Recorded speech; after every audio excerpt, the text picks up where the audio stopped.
Hello and welcome back to the Scale Modelling Cafe. My name is Jamie and welcome back to the Eduard 1/72 scale Z37 Čmelák or Bumblebee project.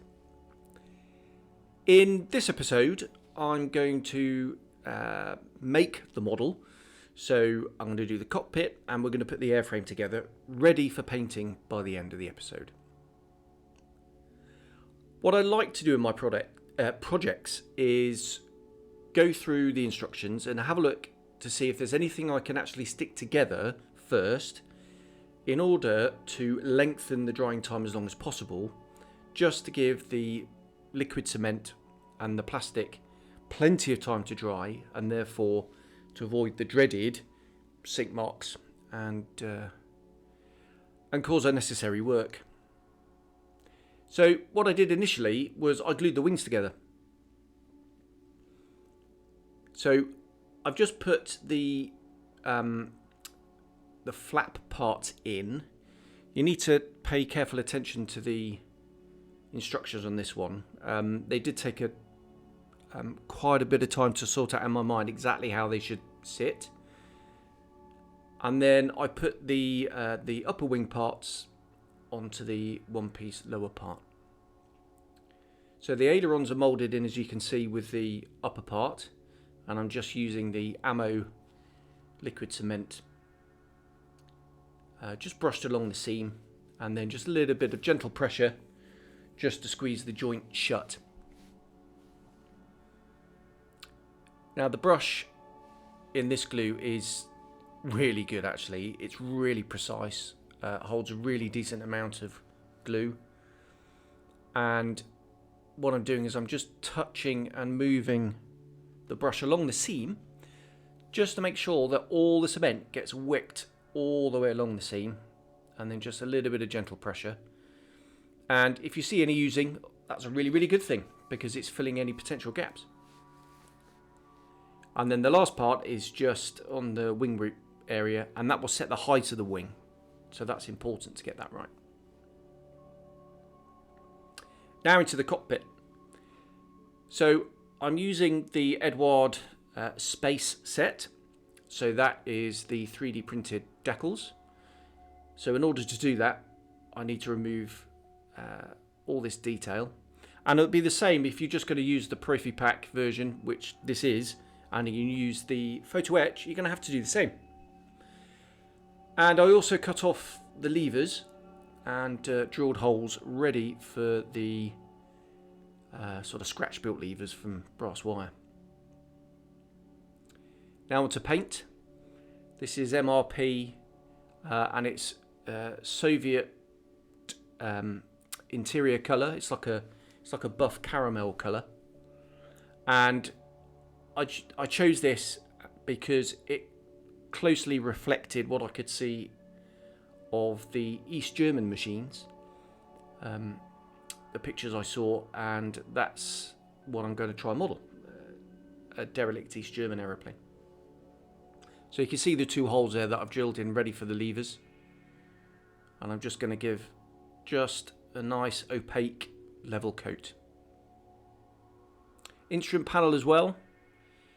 And as you can see there, I've actually glued a cocktail stick using Superglue just as a handle. You're not going to see that, and it makes a really good handle actually. This is the rear bulkhead, nice and crisp moulding, and that's going to take a wash really nicely. And again, I've superglued a cocktail stick to the back of it, and once again, you're not going to see it. So I just added a little bit of accelerator onto the cocktail stick, bit of glue on the actual part, and just push them together and it sets instantly. And same again for the seat. Now this is just the base coat for the seat, and you'll see in the subsequent weathering, come on focus camera, you'll see in the subsequent weathering bits and pieces of the video that I've hand painted all the other colours, the cushions and the seat back, etc., because they were a different colour. So this is just the frame I'm painting here essentially.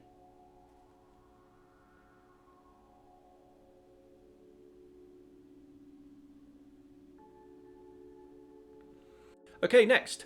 So obviously you can see there's windows in the back, And in order to avoid that see-through look, it was sprayed matte black. This is Tamiya matte black. And as I remove the masking, you see the demarcation there, right along where the vertical bulkhead's going to go. And now for these 3D printed decal things. I used these on the last project, on the Academy Tomcat. But these are actual Eduards themselves. And they're printed nicely, actually. I will say not as good as Quinta, but they are really nice anyway.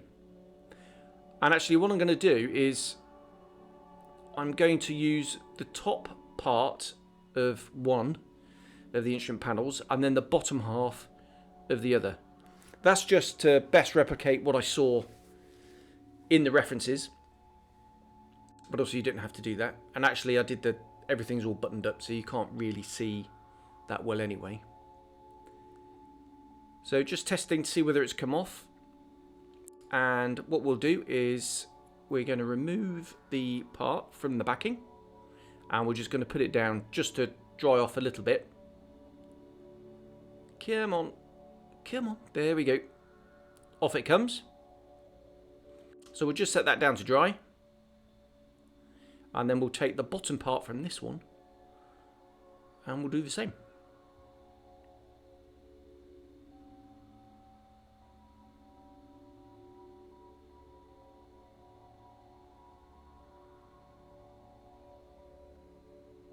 So once again, I'm going to use the Ultra Glue from MIG Ammo, and I'm going to apply it using a micro brush. And this stuff's really good. It's not white glue. It's an acrylic resin which dries crystal clear. So it's great for canopies as well. So I'm just going to apply a small amount of the glue, spread it around a bit, so not on the actual part. So sometimes it's easier to put the glue on the plastic bit, especially if it's very small. But it's easily cleaned up anyway. If you get any sort of splurges out anywhere, you can just clean it up. It is water soluble. So we'll just put the instruments on, and you've got plenty of working time. So just pushing it down with the tweezers. And the bottom bit. And again, making sure it's in the right place and pushing it down.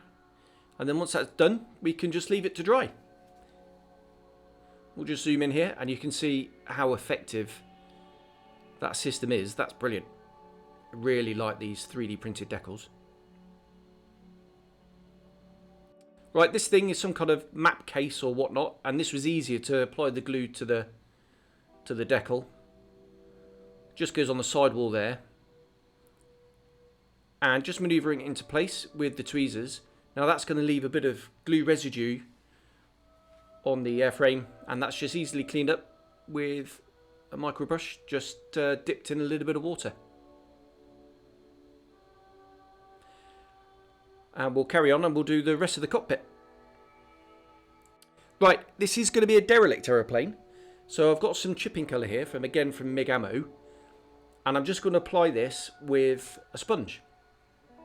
Now I suppose strictly speaking I should be using aluminium, but I do find in derelict subjects to use a dark iron tone, it might not be as accurate, but to be honest it just gives that heavier, derelict, corroded feel to things. So just like armour really, clearly this wasn't made of steel, it's made of aluminium, and you can see how effective this method is, and it's really quick. So the decal doesn't quite match the decal doesn't quite match the paint, but it doesn't matter. There's going to be lots of washes and other effects going on, and as I said before, the canopy is going to be closed, so yes, you'll be able to see in there, but you're not going to notice the difference in colour tone there. Now for the seat, and that was the last bit. Right, now for the wash. So I'm using the panel line wash from, again, MIG Ammo, and everything's had a coat of clear gloss. This is just going to help the wash to run into the nooks and crannies. And this is this tone is a little bit too much contrast that I'd normally use if the cockpit is going to be open. But it's good to have a little bit of increased contrast in that small dark place. And we'll just dab that on. And we'll leave that for 30 minutes or so to dry off. And then we can come in and clean it up. That control column is really quite wobbly and stayed quite wobbly all the way through this. So luckily I didn't lose it at all. And then when it's dry, we can just go in and just with a brush moistened with a bit of enamel thinner, we'll just go in and we'll just clear up the excess.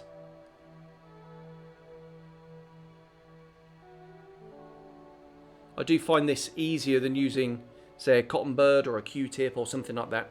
Just gives me a little bit more control. And finishing up on the floor.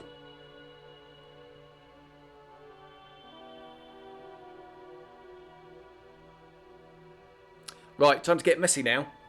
And some pigments. So I've got dark earth and I've got Europe earth. So 2 different tones. And I'm just going to apply this with a dry, and that's important, a dry brush. Nice and soft. And using the 2 different tones just gives the whole effect a little bit more depth. So I'm just going to apply it just very gently and then just manipulate it exactly where I want.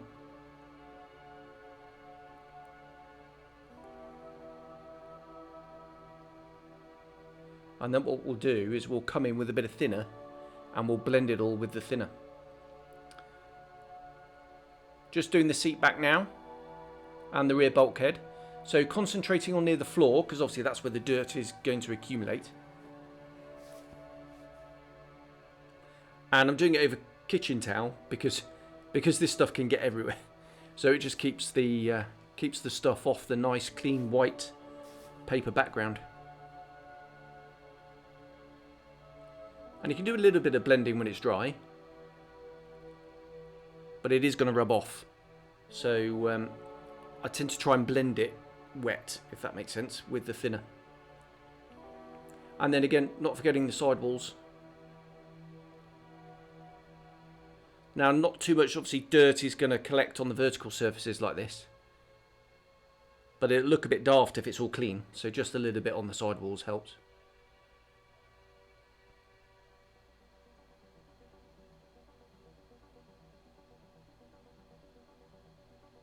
And it doesn't matter if you use too much, because you can just remove it with thinner, ultimately.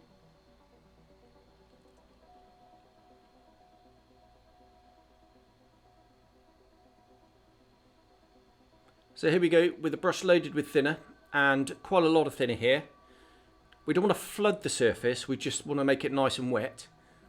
And then we'll just blend the pigments with the thinner and keep working it until we're happy. So I'm brushing it into the nooks and crannies, keeping the floor itself relatively clean.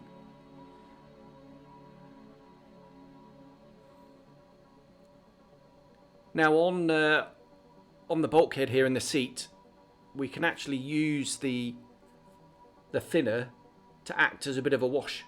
So it's going to accumulate along that detail, and that gives quite a nice effect as well.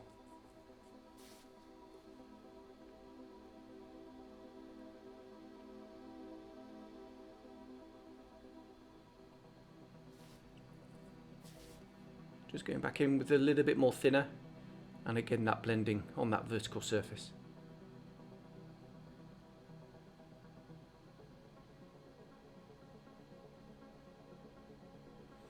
And we can clean up where the glue's going to go. So just with the brush, just going to wipe it clean, a little bit more thinner, and then we'll just clean up where we want the glue to go.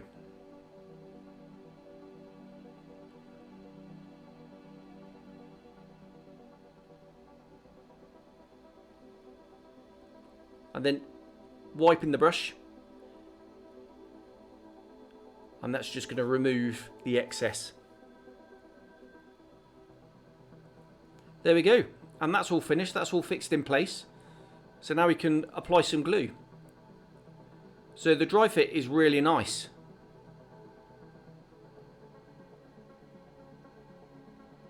well, I'll caveat that. The dry fit of the floor and the bulkhead is really nice. The seat, as you'll see, is less so.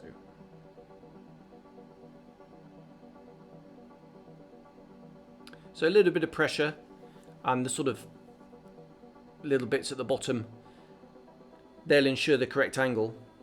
Now I'm going to speed this up because this was a bit of a faff. And I think a lot of that was down to me using the wrong glue. This kind of extra thin type glue, it's too thin really. I should have used the thicker stuff. But I got there in the end, and you see I've knocked off some of the levers, but no worries, we can put them back in later. And the cockpit fits really, really well. So we'll just go in with the extra thin here. Again, that brush is brilliant. It's so precise. It's awesome. And what I could have done is painted the back of the bulkhead black. And in hindsight, I think I should have done that. But to be honest, it doesn't really matter too much. You're not going to see anything through those windows anyway. It'll just make it a little bit more dark.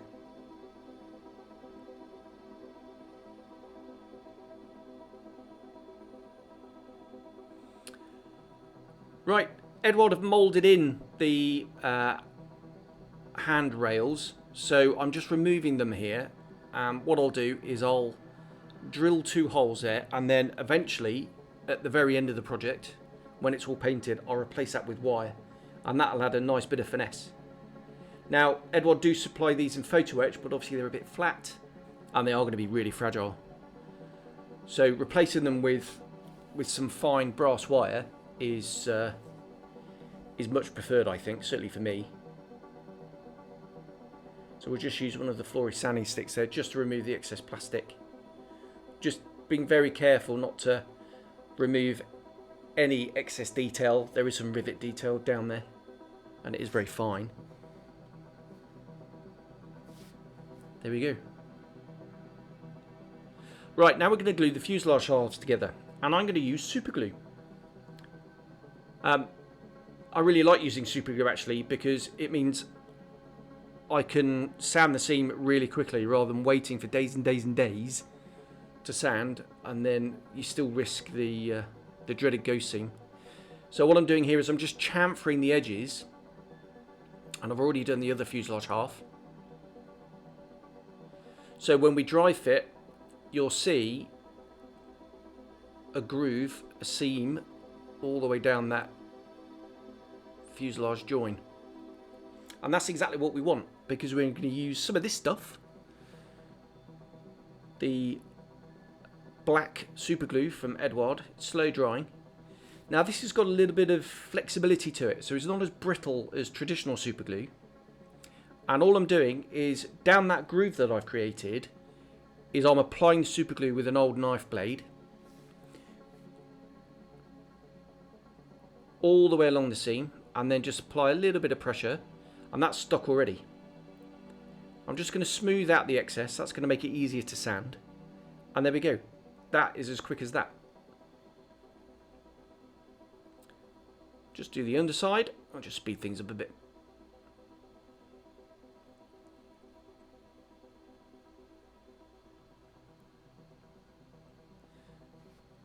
And I prefer, especially on flat surfaces such as this is a really good technique, because it's just going to make it much easier to sand, and you're not going to get the dreaded sinkage.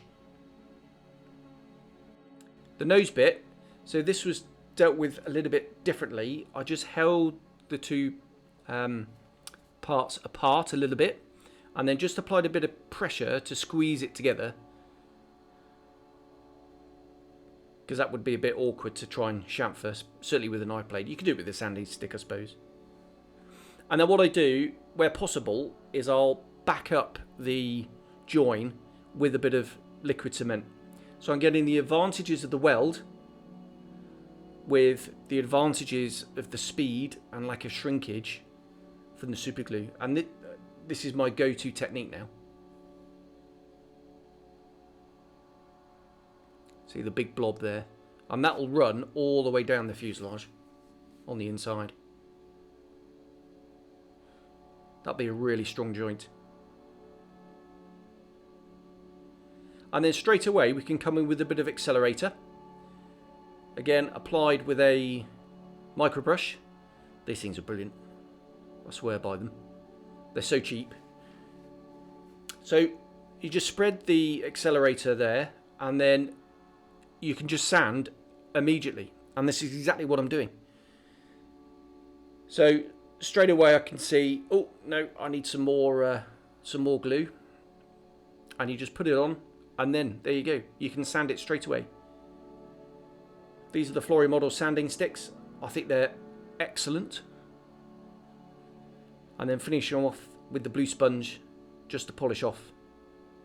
Now I'm not going to make you sit through the whole thing, even though it is really, really quick. We do have a lot to get through.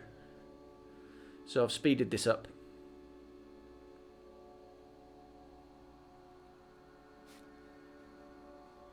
And here we go, nearly finished. Same with the blue sponge, just to give a final polish, get rid of any scratches. And that's it, fuselage seams all done, really quite quickly. There are panel lines that need restoring, and this tool is arguably my favourite tool in the toolbox. It's by RB Productions, and it's like a little saw. But the teeth are so fine, and it only allows you to go down to the depth of a traditional panel line. It won't saw any deeper. So I go in with that first, and then just run a traditional scriber. I think this is a trumpeter one, but I know it's appeared in all sorts of guises. And then once we've done that, we can polish, just checking with my nail and my finger. We can go in and polish away the excess. And now all I'm doing here is, there's no pressure on that, I'm literally just removing the sanding dust as best I can. And then an old toothbrush, just to get the worst of it out. And then just to clean everything up, just a little bit of the extra thin glue. And again, that's where that brush really comes into its own. Right, belt and braces. This is Mr. Surfacer 500. And I'm just going to paint that along the seams and then polish that back. There should be a panel line behind the cockpit on the top. And I've sanded that all away, which is a bit of a pain. I ended up going back in and scrubbing that in a little bit later, sort of during the painting.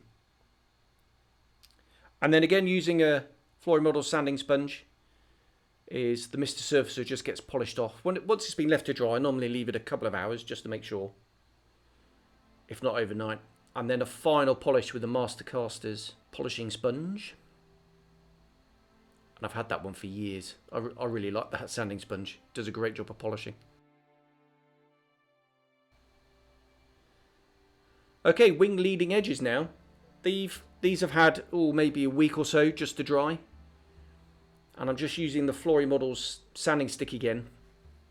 And what I'm doing is I'm kind of sanding in a curve, if that makes sense, over that really tight radius. I'm trying to avoid sanding a flat into the round shape. Just speed things up here.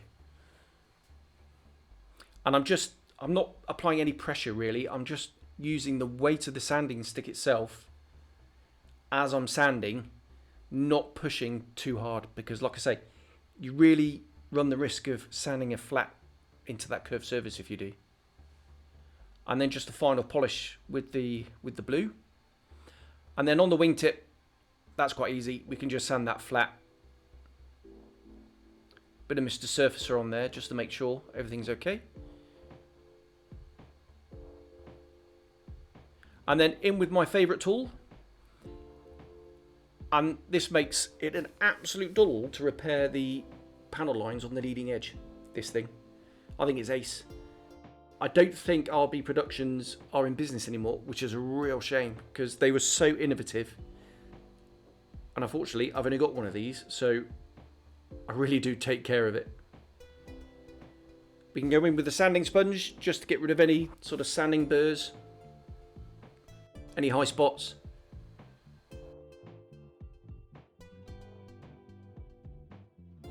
And then again, the old toothbrush, get rid of most of the sanding residue, and then we'll finish off with a bit of the extra thin Again, using that awesome brush to just gently smooth everything down. There we go, job done.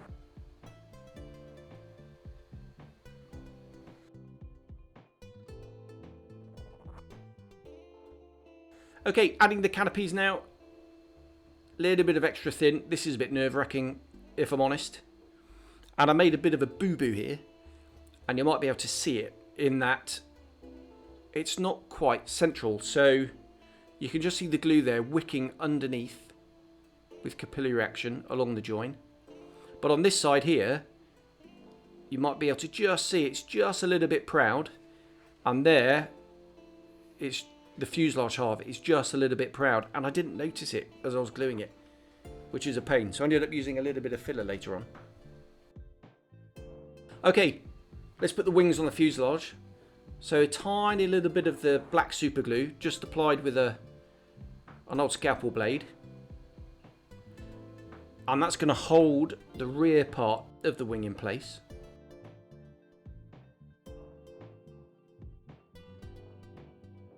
So we'll just offer it up now. And the fit is really good here. That just clicks into place. A little bit of pressure with the thumb. Just making sure the contours line up.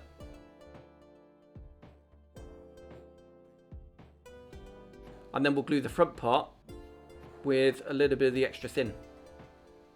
So you can see there is a slight gap. Just there. Doesn't matter, we'll just apply the glue and then a little bit of gentle pressure, and we'll just hold that in place until the glue sets up. Or you could clamp it, but I just held it. So once that's dry, we'll just back up that super glue with a bit of the extra thin.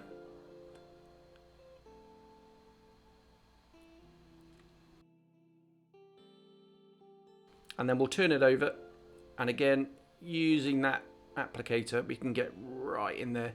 It's really precise, love it to death.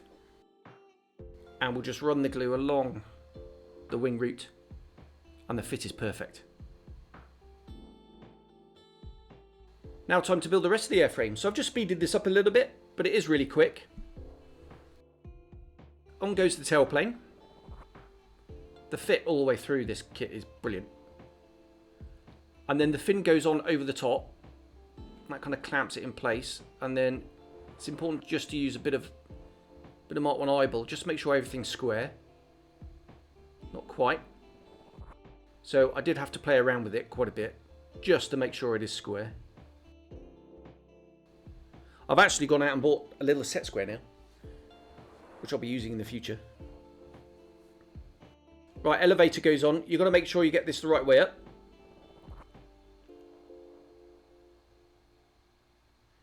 And the rudder is just a push fit. And the flaps are just a push fit as well.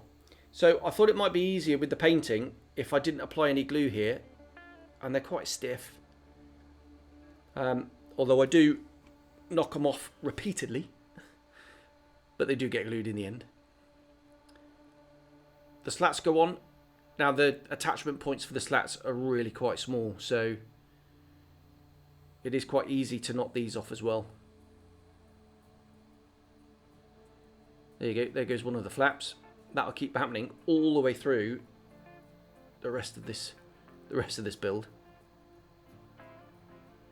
Now, even though the fit is brilliant, I always just seal all my seams with a bit of Mr. Surfacer. So I can't remember whether this was the 500 or the 1200 if I'm honest. But I just brushed it on. As you can see, there's a little bit of a gap there. It's not too bad, but I just added a little bit more. And then it just gets rubbed away with a cotton bud soaked in the Mr. Hobby thinner.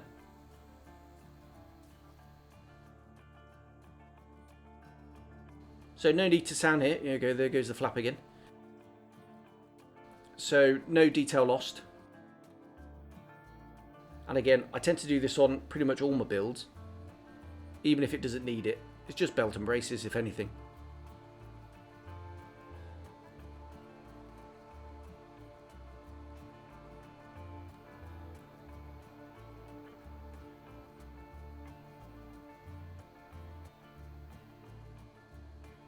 There we go, and just doing the last few bits.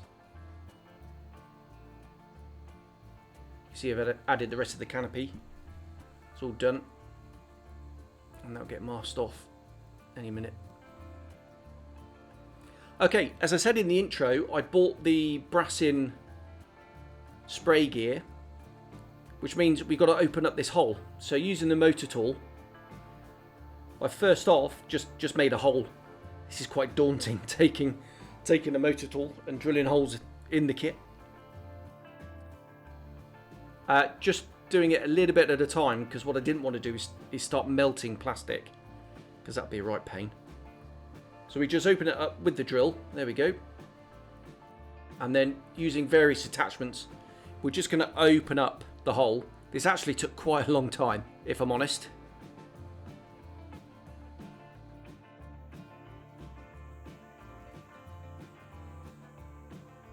And there we go. It's just a push fit in. Right, last final bit before we can start painting.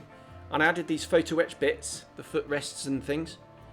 And these were actually drilled and pinned. And I did bend them lots and lots of times, but I never knocked them out. So that's an absolute bonus. And that's it. So on the next episode, I do the drop tank. I knock off the rudder for the umpteenth time when cleaning up the oil wash. And I do some nice rusty effects underneath. So all that to look forward to in the next episode. So thanks very much for watching, and I'll see you then.